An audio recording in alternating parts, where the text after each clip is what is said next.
최근 불특정 다수를 대상으로 하는 딥페이크 영상물이 SNS를 타고 빠르게 유포되고 있습니다. 피해자가 미성년인 경우가 많고 가해자 역시 대부분 10대로 드러나고 있습니다. 관계 당국에서는 철저한 실태 파악과 수사를 통해 이러한 디지털 성범죄를 뿌리 뽑아주기 바랍니다. 평범한 사진을 합성해서 음란물로 만드는 딥페이크 성범죄가 심각한 수준입니다. 대학생뿐만 아니라 초, 중고등학생, 교사, 군인들까지 그 피해 규모를 구체적으로 파악할 수 없을 정도로 확산되어 있습니다.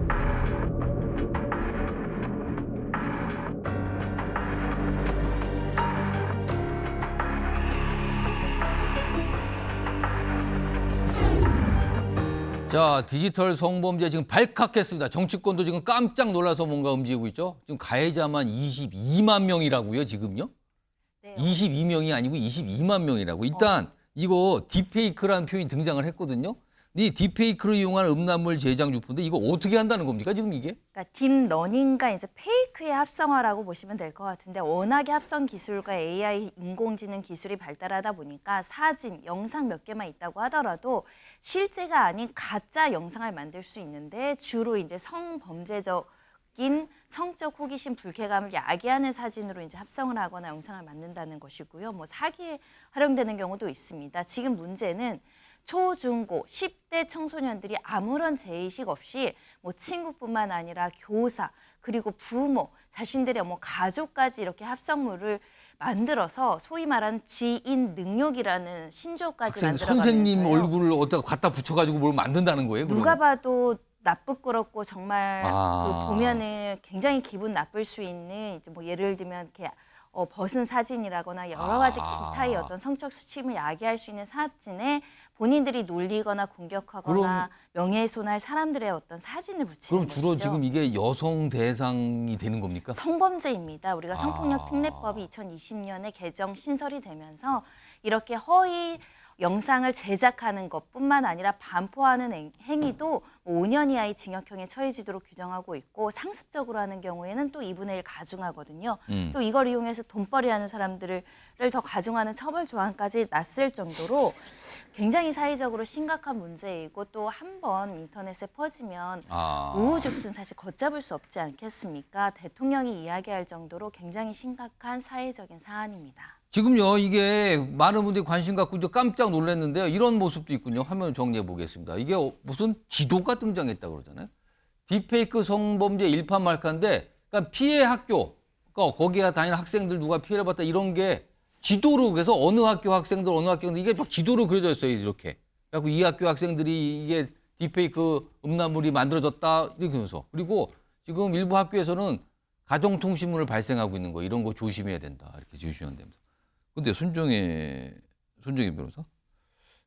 가해자가 22만 명이라는 얘기가 나온 게 있던데 이거 무슨 소리입니까 이게? 그러니까 일부는 조직적이고 영리 목적으로 하는 사람도 있겠지만 이 청소년기의 집단적인 어떤 사고 방식이 저 친구도 저렇게 하니까 하나의 문화처럼 범죄를 자연스럽게 습득을 해서 더 진화 발전을 한다는 것이죠. 그 행위 자체가 다 범죄임에도 불구하고 여러 사람이 집단적으로 하다 보니까 이건 하나의 놀이야라고 잘못 생각하는 그럼 경향이 누군가가 있지만 그 합성 사진을 갖고 합성을 해서 만들고 그거를 SNS상이나 무슨 이렇게 단체 대화방 같은 데서 유포하고 이런다는 거예요 지금요? 그렇습니다. 본인들끼리만 공유하니까 이게 죄가 아니겠지 생각하지만 제작하는 그 행위 자체를 범죄로 규정하고 있기 때문에 지금 교육청이나 경찰에서도 긴급 스쿨벨을 2번째로 발령한 상황입니다. 그래서 아까 가정통신문도 나왔고 이게 모두 다 이제 범죄가 될 수 있을 텐데 중학교, 고등학교 중심으로 반 여자친구, 뭐 심지어는 학교 선생님, 학원 선생님까지 이용해서 마치 이렇게 음란 영상물에 나오는 여자들 배우처럼 포르노의 배우처럼 합성하면 이걸 누구라도 큰 정신적 고통을 주고요. 아는 순간 사람을 믿지 못하게 됩니다. 그런 여러 가지 피해도 야기되고 있기 때문에 현장에서는 좀 문제가 있습니다.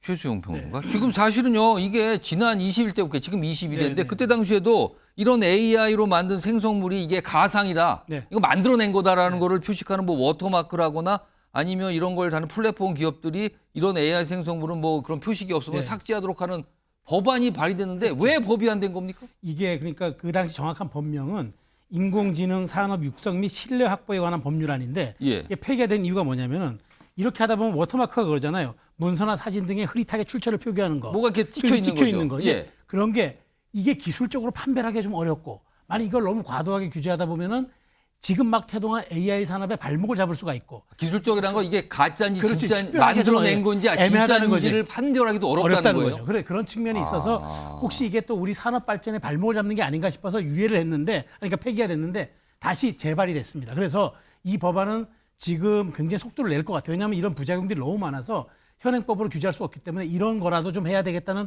지금 어떤 공론 의식이 있어서 지금 이 법안에 좀 논의 속도가 붙을 것 같습니다. 손종혜 변호사 뭐 한 40여 초 남아 있는데요. 근데 이게 실제로 이런 딥페이크 범죄가 수사가 어렵다고요? 소수의 인원이 비밀방을 만들어서 예. 또 추적이 어려운 텔레그램 등을 이용하다 보니까 추적의 한계는 분명히 있지만 또 내부 제보라든가 이런 것들이 이제 알려짐으로 인해서 피해자들이 적극적으로 신고하는 추세도 있기 때문에 또 추적 가능한 범위 내에서는 올린 사람들이 색출되고 있습니다. 근데 많은 학생들이 지금 10대라고 말씀드리다 보니 형사처벌보다는 학교폭력으로 이제 징계를 받는 쪽으로 많이 가기도 하고요. 또 이제 사안이 경미한 사건들도 많기 때문에 엄중 처벌보다는 교육계나 지금 경찰에서는 적극적으로 예방하고 홍보하는 게 굉장히 필요하다. 그냥 이게 단순한 놀이문화라고 접근하지만 피해자 입장에서 생각하면 완벽한 성범죄거든요. 부모님들, 학교 관계자들 굉장히 신경 써야 될 것 같습니다. 알겠습니다. 이거는 대책을 좀 철저하게 좀 세워야 될 것 같습니다.